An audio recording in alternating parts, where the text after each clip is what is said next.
Hello दोस्तों, welcome to my channel PR knowledge research centre. आप लोग का स्वागत है हमारे चैनल पे। एनसीईआरटी क्लास में भौतिक भूगोल के मूल सिद्धांत में जो कि क्लास 11 का चैप्टर नंबर 10 है, वायुमंडल में जल। इसको आज हम करेंगे। तो ज्योग्राफी कितना इंपॉर्टेंट होता है, खासकर एनसीईआरटी, ये तो आपको पता ही होगा कि क्लास 11-12 की एनसीईआरटी तो मस्ट है आपको पढ़ना अगर आप यूपीएससी की प्रिपरेशन कर रहे हैं। तो चलिए हम स्टार्ट करते हैं, लेकिन स्टार्ट करने से पहले आपसे एक ही रिक्वेस्ट है कि अगर आप चैनल पर नए बने प्लीज़ चैनल को लाइक शेयर सब्सक्राइब जरूर करें और सारे वीडियोस देखिए जो कि पहले करवाए जा चुके हैं। क्लास 9, 10, 11 के तो चल ही रहे हैं, 12 के भी 1-2 चैप्टर कराए गए हैं। तो जल्दी ही आपका ये एनसीईआरटी कंप्लीट किया जाएगा। उसके बाद और भी चीज़ें टेस्ट भी करवाया गया और टेस्ट को आगे हम प्रोसीड करेंगे। टेस्ट भी करवाएँगे और जो भी मैगज़ीन होगा वो भी करवाएँगे। तो लेकिन आप बने रहें हमारे चैनल के साथ और लाइक शेयर तो करते रहें। तो चलिए स्टार्ट करते हैं वायुमंडल में जल। तो वायुमंडल में जल को करेंगे। आप पढ़ चुके हैं कि हवा में जलवाष्प मौजूद होता है। इसमें वायुमंडल के आयतन में 0 से लेकर 4% तक की भिन्नता पाई जाती है। मौसम की परिघटना में इसका महत्वपूर्ण योगदान और होता है। जल वायुमंडल 3 अवस्थाओं ठोस, द्रव और गैस के रूप में उपस्थित होता है। वायुमंडल में आर्द्रता जलाशयों में वाष्पीकरण तथा पौधों में वाष्पोत्सर्जन से प्राप्त होती है। इस प्रकार वायुमंडल महासागरों तथा महाद्वीपों के बीच जल का लगातार आदान प्रदान वाष्पीकरण, वाष्पोत्सर्जन, संघनन एवं वर्षा की प्रक्रिया द्वारा होता रहता है। हवा में मौजूद जलवाष्प को आर्द्रता कहते हैं। मात्रात्मक दृष्टि से इसे विभिन्न प्रकार से व्यक्त किया जाता है। वायुमंडल में मौजूद जलवाष्प की वास्तविक मात्रा को निरपेक्ष आर्द्रता कहा जाता है। यह हवा की प्रति इकाई में जलवाष्प का वजन है। इसे इसे ग्राम प्रति घन मीटर के रूप में व्यक्त किया जाता है। हवा द्वारा जलवाष्प के ग्रहण की क्षमता पूरी तरह से तापमान पर निर्भर होती है। निरपेक्ष आर्द्रता पृथ्वी की सतह पर अलग-अलग स्थानों पर अलग-अलग होती है। दिए गए तापमान पर अपनी पूरी क्षमता की तुलना में वायुमंडल में मौजूद आर्द्रता के प्रतिशत को सापेक्ष आर्द्रता कहा जाता है। हवा के तापमान के बदलने के साथ ही आर्द्रता ग्रहण करने की क्षमता बढ़ती या घटती है तथा सापेक्ष आर्द्रता भी प्रभावित होती है। यह महासागरों के ऊपर सबसे अधिक तथा महाद्वीप के ऊपर सबसे कम होती है। एक निश्चित तापमान पर जलवाष्प से पूरी तरह पूरित हवा को संतृप्त कहा जाता है। इसका मतलब यह है कि हवा इस स्थिति में दिए गए तापमान पर और अधिक आर्द्रता को ग्रहण करने में सक्षम नहीं है। हवा के दिए गए प्रतिदर्श में जिस तापमान पर संतृप्तता आती है उसे उष्मांक कहते हैं। वाष्पीकरण तथा संघनन। वायुमंडल में जल वाष्प की मात्रा वाष्पीकरण तथा संघनन के क्रमशः घटती बढ़ती रहती है। वाष्पीकरण वह क्रिया है जिसके द्वारा जल द्रव से गैसीय अवस्था में परिवर्तित होता है।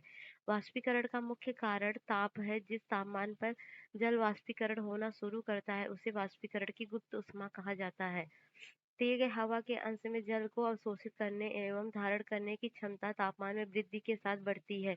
उसी प्रकार यदि आर्द्रता कम है तो हवा में नमी को अवशोषित करने तथा धारण करने की क्षमता होती है। हवा की गति संतृप्त परत को असंतृप्त परत के द्वारा हटा देती है। इस प्रकार हवा की गति जितनी तीव्र होगी, वाष्पीकरण उतना तीव्र होगा। जलवाष्प का जल के रूप में बदलना संघनन कहलाता है। ऊष्मा का ह्रास ही संघनन का कारण होता है। जब आर्द्र हवा ठंडी होती है, तब उसमें जलवाष्प को धारण करने की क्षमता समाप्त हो जाती है। तब वह अतिरिक्त जलवाष्प द्रव में संघनित हो जाती है और जब यह सीधे ठोस में परिवर्तित होती है तो इसे ऊर्ध्वपातन कहते हैं। स्वतंत्र हवा में छोटे छोटे कणों के चारों ओर ठंडा होने के कारण संघनन होता है। तब इन छोटे छोटे कणों को संघनन केंद्रक कहा जाता है। खासकर धूल, धुआं और महासागरों के नमक के कण अच्छे केंद्रक होते हैं क्योंकि वे पानी को अवशोषित करते हैं। और संघनन उस अवस्था में भी होता है जब आर्द्र हवा कुछ ठंडी वस्तुओं के संपर्क में आती है तथा यह उस समय भी हो सकता है जब तापमान औसांक के नजदीक हो। इस प्रकार संघनन ठंडा होने की मात्रा तथा हवा की सापेक्ष आर्द्रता पर निर्भर होता है। संघनन हवा के आयतन, दाब, ताप दाब तथा आर्द्रता से प्रभावित होता है। संघनन तब होता है जब वायु का आयतन नियत हो एवं तापमान औसांक तक गिर जाए। वायु का आयतन तथा तापमान दोनों ही कम हो जाए। वाष्पीकरण द्वारा वायु और अधिक जल वाष्प प्रविष्ट हो जाए, फिर भी हवा के तापमान में कमी संघनन के लिए सबसे अच्छी अवस्था है। संघनन के बाद वायुमंडल की जलवाष्प या आर्द्रता निम्नलिखित में से एक रूप में परिवर्तित हो जाती है: ओस, कोहरा, तुषार एवं बादल। स्थिति एवं तापमान के आधार पर संघनन के प्रकारों को वर्गीकृत किया जा सकता है। संघनन तब होता है जब ओसांक जमाव बिंदु से नीचे होता है तथा तब भी संभव है जब ओसांक जमाव बिंदु से ऊपर होता है। ओस क्या होता है? जब आर्द्रता धरातल के ऊपर हवा में संघनन केंद्रकों पर संग्रहित न होकर ठोस वस्तु जैसे पत्थर, घास तथा पौधों की पत्तियों की ठंडी सतह पर पानी की बूंद के रूप में जमा होती है, तब इसे ओस के नाम से जाना जाता है। इसके बनने के लिए सबसे उपयुक्त अवस्थाएं साफ आकाश, शांत हवा, उच्च सापेक्ष आर्द्रता तथा ठंडी और लंबी रातें हैं। ओस के बनने के लिए आवश्यक है कि ओसांग जमाव बिंदु से ऊपर हो। तुषार ठंडी सतहों पर बनता है जब संघनन तापमान के जमाव बिंदु से नीचे चले जाते हैं, अर्थात अवसांग जमाव बिंदु या उसके नीचे होता है, तब नमी पानी को बूंद की बजाय छोटे छोटे बर्फ के रवों के रूपों में जमा होती है। उजले तुषार के बनने की सबसे उपयुक्त अवस्थाएं ओस के बनने की अवस्थाओं के समान है, केवल हवा का तापमान जमाव बिंदु पर या उससे नीचे होना चाहिए। कोहरा एवं कुहासा, जब बहुत अधिक मात्रा में जलवाष्प से भरी हुई वायु संहति अचानक नीचे की ओर गिरती है, तब छोटे छोटे धूल के कणों के ऊपर की संघनन प्रक्रिया होती है। इसलिए कोहरा एक बादल है जिसका आधार सतह पर या सतह के बहुत नजदीक होता है। कोहरा तथा कुहासा के कारण दृश्यता से शून्य तक हो जाती है। नगरीय एवं औद्योगिक केंद्रों में धुएं की अधिकता के कारण केंद्रकों की मात्रा की भी अधिकता हो जाती है, जिसे कोहरे और कुहासा कुहासा कोहरे सॉरी ऐसी स्थिति में जिसमें कोहरा तथा धुआं सम्मिलित रूप से बनते हैं, धूम्र कोहरा कहलाता है। और कुहासे एवं कोहरे में केवल इतना अंतर है कि कुहासे में कोहरे की अपेक्षा नमी अधिक होती है और कुहासा पहाड़ों पर अधिक पाया जाता है, क्योंकि ऊपर उठती हुई गर्म हवा ढाल पर ठंडी सतह के संपर्क में आती है। कोहरे कुहासे की अपेक्षा अधिक शुष्क होते हैं तथा जहाँ गर्म हवा की धारा ठंडी हवा के संपर्क में आती है, वहां से प्रबल होते हैं। कोहरे छोटे बादल होते हैं जिनमें धूलकण, धुएं के कण तथा नमक के कण होते हैं। केंद्रकों के चारों ओर संघनन की क्रिया होती है। बादल क्या होते हैं? बादल पानी की छोटी बूंद या बर्फ के छोटे रवे की सहती होती है कि पर्याप्त ऊंचाई पर स्वतंत्र हवा जलवाष्प के संघनन के कारण बनते हैं। चूंकि बादल का निर्माण पृथ्वी की सतह से कुछ ऊंचाई पर होता है, इसलिए ये विभिन्न आकारों के होते हैं। इनकी ऊंचाई, विस्तार, घनत्व तथा पारदर्शिता या अपारदर्शिता के आधार पर कुछ बादलों को चार रूपों में वर्गीकृत किया जाता है। जैसे पच्छाद मेघ, कपासी मेघ, स्तरीय मेघ, वर्षा मेघ। पच्छाद मेघ क्या होते हैं? पच्छाद मेघों का निर्माण 8,000 से 12,000 मीटर की ऊंचाई पर होता है। ये पतले तथा बिखरे हुए बादल होते हैं जो पंख के समान प्रतीत होते हैं, हमेशा सफेद रंग के होते हैं। कपासी मेघ जो होता है 4,000 से 7,000 मीटर के ऊपर ऊंचाई पर मिलते हैं। ये मेघ रुई के समान दिखते हैं। ये छितरे तथा इधर उधर बिखरे हो सकते हैं। ये चपटे आधार वाले होते हैं। स्तरीय मेघ क्या होते हैं? जैसा कि नाम से प्रतीत होता है, ये परतदार बादल होते हैं जो कि आकाश के बहुत बड़े भाग पर फैले रहते हैं। ये बादल सामान्यतः या तो उष्मा के हाथ या अलग अलग तापमानों पर हवा के आपस में मिश्रित होने से बनते हैं। तो ये जो है अ, ठीक है, बनते हैं। और वर्षा मेघ क्या होता है? वर्षा मेघ काले तथा गहरे स्लेटी रंग के होते हैं, ये देख सकते हैं। और ये मध्य स्तर में पृथ्वी की सतह के काफी नजदीक बनते हैं। ये सूर्य की किरणों के लिए बहुत ही अपारदर्शी होते हैं। कभी कभी बादल इतनी कम ऊंचाई पर होते हैं कि ये सतह को छूते हुए प्रतीत होते हैं। वर्षा मेघ मोटे जलवाष्प की आकृति विहीन संहति होते हैं। ये चार मूल रूपों में बादल मिलकर निम्नलिखित रूपों के बादलों का निर्माण करते हैं। ऊंचे बादल में कौन आ जाता है? पच्छाद, पच्छाद स्तरीय, पच्छाद कपासी। मध्य ऊंचाई के बादल में स्तरीय मध्य और कपासी मध्य आते हैं। कम ऊंचाई में स्तरीय कपासी और स्तरीय वर्षा मेघ एवं कपासी वर्षा मेघ आते हैं। वर्षण क्या होता है? स्वतंत्र हवा में लगातार संघनन की प्रक्रिया संघनित कणों के आकार को बड़ा करने में मदद करती है। जब हवा का प्रतिरोध गुरुत्वाकर्षण बल के विरुद्ध उनको रोकने में असफल हो जाता है, तब ये पृथ्वी की सतह पर गिरते हैं। इसलिए जलवाष्प के संघनन के बाद नमी के मुक्त होने की अवस्था को वर्षण कहते हैं। यह द्रव या ठोस अवस्था में हो सकता है। वर्षण जब पानी के रूप में होता है, तब उसे वर्षा कहा जाता है। जब तापमान 0 डिग्री सेल्सियस से कम होता है, तब वर्षण हिम तुलों के रूप में होता है, जिसे हिमताप कहते हैं। नमी खटकोड़ी रवों के रूप में निर्मुक्त होती है। ये रवे हिमतूलों का निर्माण करते हैं। वर्षा तथा हिमपात के अतिरिक्त वर्षण के दूसरे प्रकार सहित वृष्टि तथा कारकापात है। यदि कारकापात काफी सीमित मात्रा में होता है इस समय तथा एवं तथा समय क्षेत्र की दृष्टि से अदा-कदा ही होता है।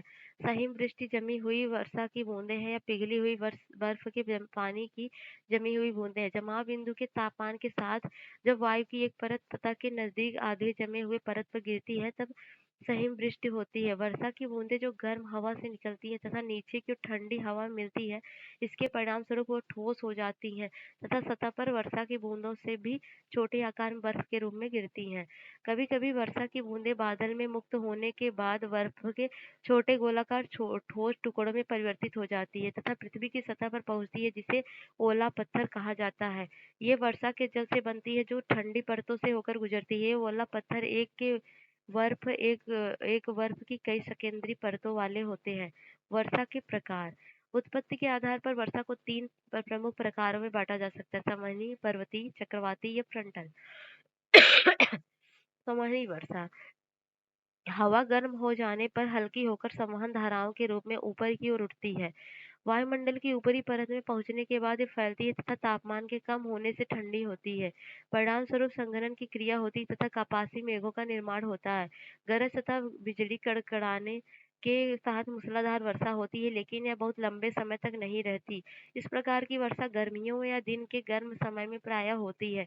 यह विषुवतीय क्षेत्र तथा खासकर उत्तरी गोलार्ध के महाद्वीपों के भीतरी भागों में प्रायः होती है।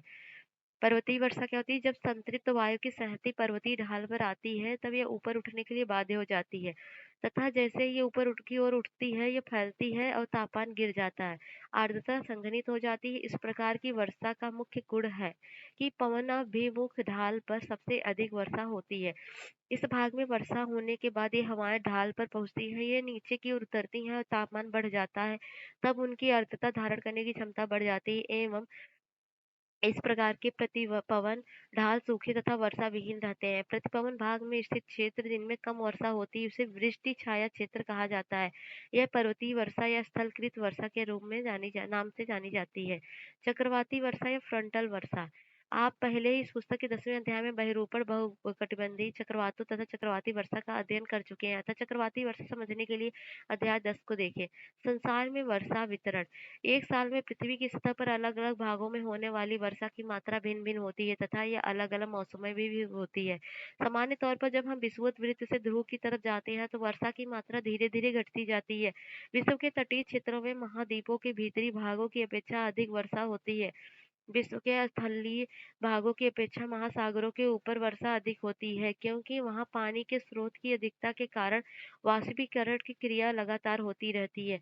विषुववृत्त से 35 डिग्री से 40 डिग्री उत्तर एवं दक्षिण अक्षांशों के मध्य पूर्वी तटों पर अधिक वर्षा होती है तथा पश्चिम की तरफ यह घटती जाती है। लेकिन विषुववृत्त में 45 डिग्री से 65 डिग्री उत्तर एवं दक्षिण के बीच पछुआ पवनों के कारण सबसे पहले महाद्वीपों के पश्चिमी किनारों पर वर्षा होती है तथा या पूर्व की तरफ घटती जाती है।